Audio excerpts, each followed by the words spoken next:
শহর জুড়ে বাদামি প্রজাপতির ভিড় কোনো বিশেষ বার্তা বয়ে আনছে কি জানুন আমাদের আজকের প্রতিবেদনে। একটু একটু করে শীত ঘিরে শহরকে, ঠান্ডার চাদর গায়ে মাখে শহর কলকাতা। নভেম্বর থেকেই শহর সাজে রঙিন আলোয়। তবে এবারে নভেম্বরে অন্য কিছু, ঘরে ঘরে তার দেখা, তাকে নিয়েই গল্প। তবে সে হলো বাদামি প্রজাপতি। গত কয়েক সপ্তাহ ধরে বাড়ির বারান্দা থেকে শুরু করে বাগান, ফুটপাত, ঘরের ভেতর, এমনকি ঝাঁ চকচকে বহুতল অফিসেও অবাধে উড়ে বেড়াচ্ছে এই প্রজাপতি।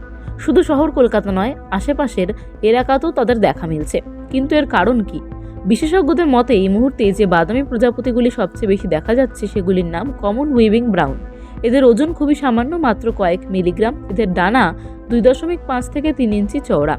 টালিগঞ্জের এক বাসিন্দা জানিয়েছেন তিনি গত 15 দিন ধরেই বাদামি প্রজাপতির দাপাদাপি দেখছেন। তাদের দাবি, এর আগে এমন প্রজাপতির বারবারন্ত তিনি দেখেননি।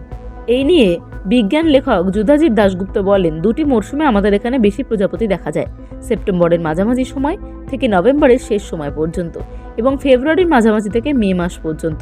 ভরা শীত ও বর্ষায় প্রজাপতি কমে, তাই এখন আমরা যে প্রজাপতি দেখছি তা স্বাভাবিক চক্রের মধ্যে পড়ছে। এবছর কালচে খয়েরি রঙের প্রজাপতি ঘরে বেশি আসছে ঠিকই, তবে হেমন্তের এই ধরনের প্রজাপতি বেশি আসে। কোনো বছর তার সংখ্যা অনেকটাই বেশি হয়।